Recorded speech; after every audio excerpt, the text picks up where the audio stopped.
L'ANLC, Agence nationale de lutte contre la corruption.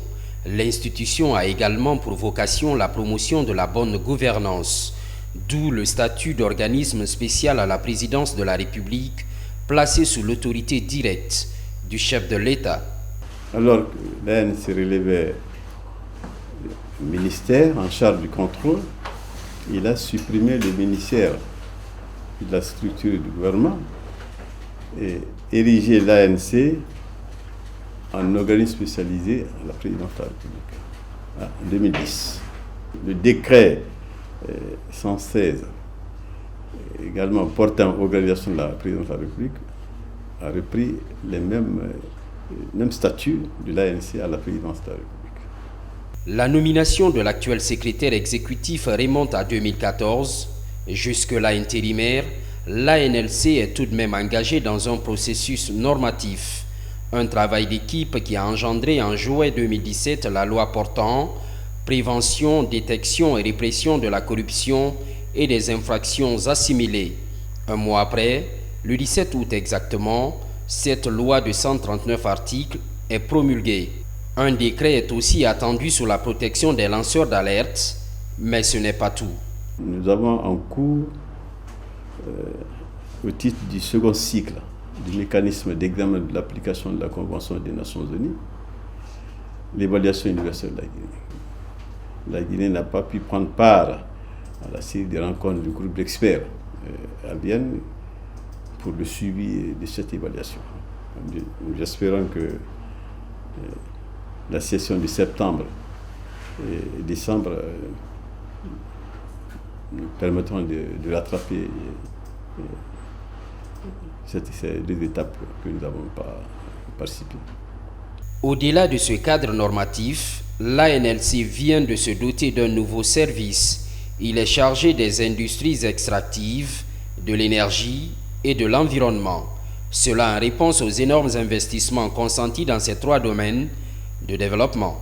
Par exemple, quand je prends la convention qui est signée par les sociétés minières dans le cadre de l'obtention des permis d'exploitation, je tenais à vous informer ici que dans ces conventions, il y a les clauses de contrat qui ne sont pas respectées.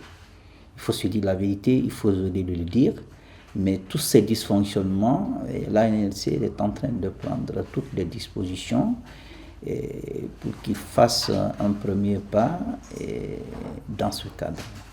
Tous ces dossiers sont transmis au secrétariat central. À cet endroit, c'est la croix et la bannière pour ranger des documents. On a les contraintes de stockage des dossiers, comme vous voyez.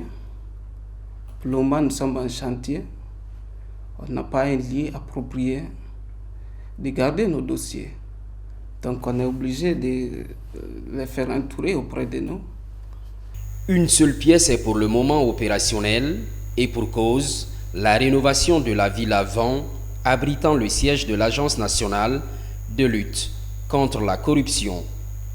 Nous avons commencé les travaux de première rénovation en octobre passé. Et les travaux ont avancé avec un taux d'exécution de 63%.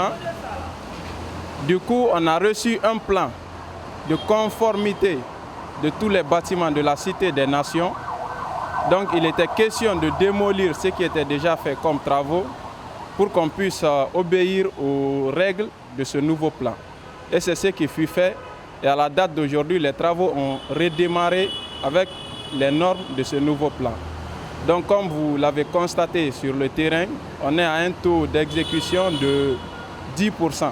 Une fois achevé, l'ANLC aura relevé un de ses défis, c'est-à-dire mettre les travailleurs dans un cadre décent. Le secrétariat exécutif toujours s'inscrit dans la poursuite des réformes. Créer les meilleures conditions pour l'institution comme telle,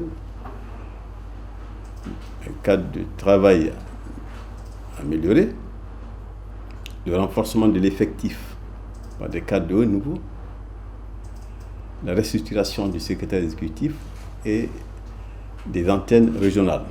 Dans la dynamique de gouverner autrement, un mémorandum est rédigé par l'Agence nationale de lutte contre la corruption à l'intention du président de la République.